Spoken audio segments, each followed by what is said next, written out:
hopefully some new content, which you'll find interesting. So the panel will introduce people to what Vocaloid is and what I think is special about it, and how it has changed the face of commercial music in a sense as well. So let's get started. What is Vocaloid? I'm sure many people have probably seen some of these characters before, and you might recognize the twin green hair, or the yellow hair, or something like that. And you might think oh, must be some cool anime or manga, right? Well, actually, it's just a software program, and it doesn't look very pretty. So it was first developed by Yamaha Software in 2003. Wow, that's a good ago. And the purpose of the software is to synthesize singing. So there are various voice banks, and so these character images represent different voices that you can choose and buy. And then the software will take notes and words that you put into it, and then make the voice sing that song. And so it was also developed in conjunction with the University of Spain.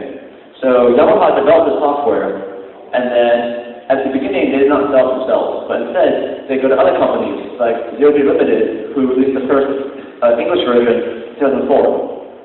And the licensors will go take the software and find voice actors to get sound samples from, and then do marketing, do selling, distributing, and create a whole package that you see on the market.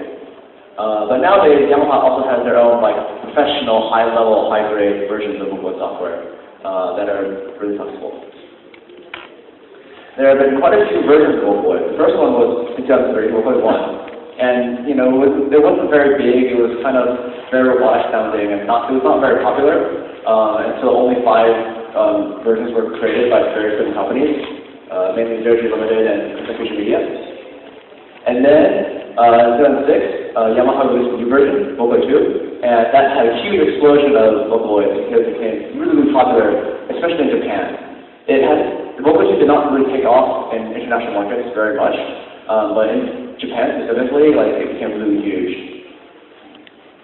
And then more recently, Vocaloid 3 was released a couple years ago, and also there are 10, 20 more Vocaloid softwares for this version as well. So it's becoming hugely more popular as time goes on.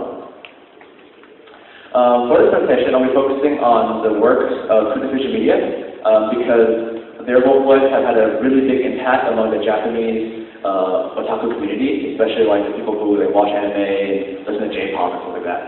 So they released the first 2 Japanese ones, Meiko and Kaito, 2004-2006, and they were not very popular. Kaito especially was very, very, very unloved and not very wanted. So they did not like male vocals as much. So when they released Vocaloid 2, they had 3 female voices and 1 male voice, but the male voice actor is the same voice actor as the female voice actor, so there's actually no male voices here. Hatsune Miku was the first one, Kabini and then Luka, and all of their names have really cool meanings, first sound future, mirror sound left right, and circulate sound, and all the future sounds by K. So these became really, really popular, and in the panel, I'll try to explain why I think that Vocaloid became popular after these specifically. And I think to explain that, I will need to go over the whole ecosystem of how you find out about Vocaloid on the internet these days. So this is a chart that Hyu Ito, who is the CEO of Future Media, gave a talk panel at NAS a couple years ago. So first, somebody will use the Vocaloid software to make a song. And then you have sometimes very talented artists come and create art using the character design. So here's the character design for the Miku character. And then they will probably work with other producers to edit the video and make nice graphics and animations, and then upload the video online. So the most common place people upload it is the screenshot here, Miku Doga. And there's hundreds and hundreds of videos. So much, in fact, that nowadays, Nikkei Doga has a special category just for Vocaloid videos, to separate it out from anime and TV and sports and stuff. And Nikkei Doga is so prominent that people have gotten together to make a ranking every week of what are the top hits of Vocaloid this week. And so you can go on there right now There are English translations available, but kind of delayed a little bit, and so you can find like, oh, what's the most popular Vocaloid song right now? I'm listening to yoga. And you can look through archives of years and years of data. So I think it's really cool if you're like, I want to hear Vocaloid songs, but I don't know where to start. I think it's a really good place to go because like it tells you what all the popular ones are. So it's a nice starting point for finding Vocaloid songs. So how come you've heard about Miku probably, but not like Kaito or Meiko, right? Like what made Miku special? So I think that there's a couple of reasons. One is she was just lucky. How was she lucky? Well, this is one of them. So, how many people do not know what Leak Spin is? Also, there's like only like 2 people. So, Leak Spin is a meme. You guys know what memes are, right? So, Leak Spin is a meme that started off with a Northern European band called Zevan Polka, and someone took that song and then added a graphic animation of Inoue Orihime from Bleach spinning a leaf, and that was called Leak Spin, and it became really popular. So, somebody decided to make a Vocaloid version of that, which sounds like this.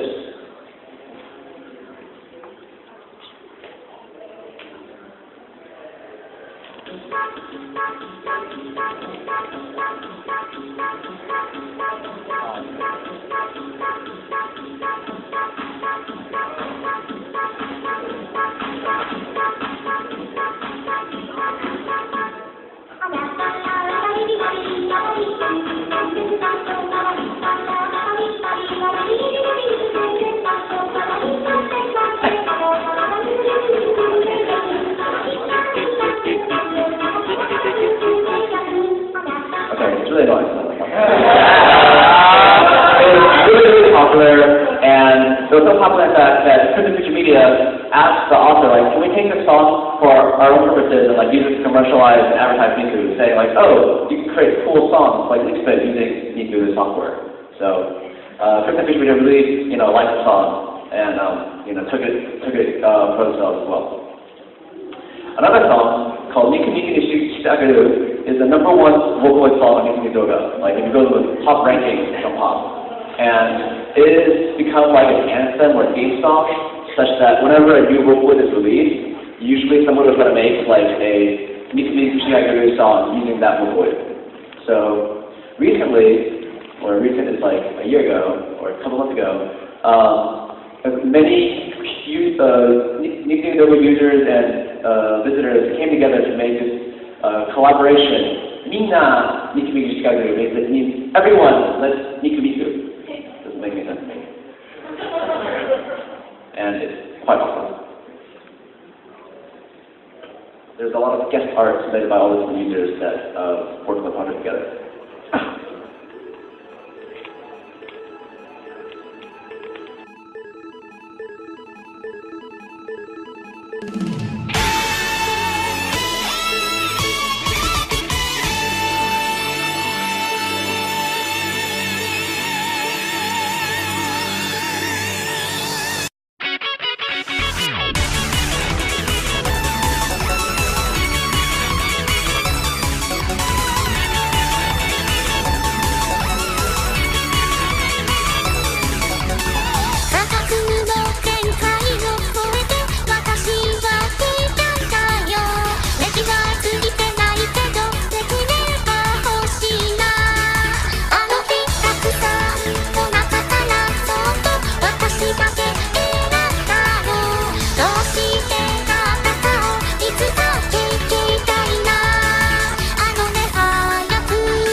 video kind of shows you just how many people, you know, have fallen in love with Miku so much that they're going to submit an illustration or work on a 3D model to put into, you know, animated Miku and dancing music videos for her. So it's just a collaborative effort of all the people who have devoted time and energy to make, you know, Miku work for the general community. And I think that's something that is what sets Vocaloid apart from other types of forms of music.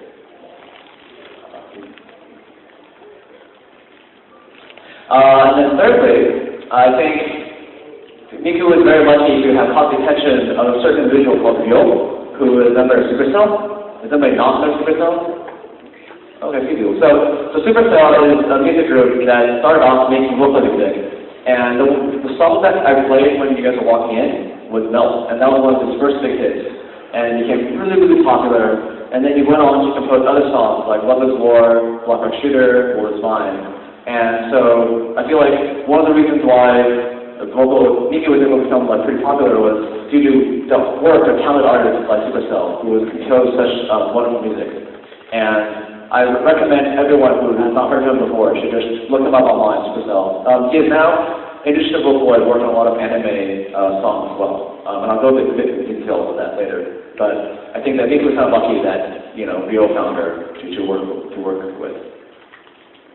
And then lastly, as the Miku Nishinagu video touched upon, is like the dojo culture that is in Japan. And I think it is the dojo culture that what makes all this possible.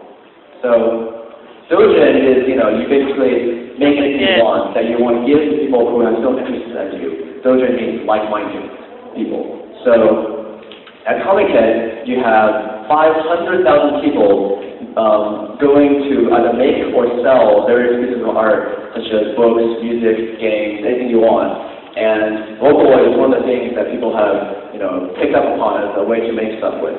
And Miku Doga is another really awesome place that people have come to gather together and form a community around Vocaloid videos, because Miku Doga is responsible for many, many fan phenomena, such as Tasamita, which means I tried to sing it. It's where people want to sing cover versions of various songs, and Vocaloid songs have been very popular for this. For example, the Melt that I played earlier was actually sung by Gazelle, Naki. It was not Miku's voice. Weekly Bowl Drinking, like I mentioned earlier, is collaborated with Miku Doga. He has various mads who, you know, make, you know, various animated videos. Miku Dance, I'll bring it later, is one form of mad. And then memes like Lemon Polka and various character items and stuff. And then lastly, Shoku is like a medley of like really popular songs. And Vocaloid features very highly on many particular that people have made these days. So the dojo culture in Japan, you know, started, you know, long time ago, pretty much as early as manga came about. You know, because I'm pretty sure many of you who read manga, you know, like, you probably thought like, oh, this art style is pretty cool. I'm going to go and try drawing it for myself, you know, like in class or fun or something like that. And with anime or comics or games, you know, you have various, you know, characters, art styles, stories that you can like share and create among your friends. But with music, it's pretty hard to find like good singers to produce works for, right? So whereas just drawing is all for itself, but music, you know, sometimes you don't feel really comfortable singing and stuff, so you're not really able to express your inner creativity through music. And so what Vocaloid enabled was all these fans of dojo culture creating their own work were given this new tool to create music using Vocaloid and create vocal sounds using the software. And the whole dojo culture is about, you know, upending the production model from producer to consumer, and instead making it from consumer to consumer. So you have many more people making stuff that share among many more people consuming them. So I think one video that captures this feeling really well is advertising Google Chrome made featuring Hatsune Miku.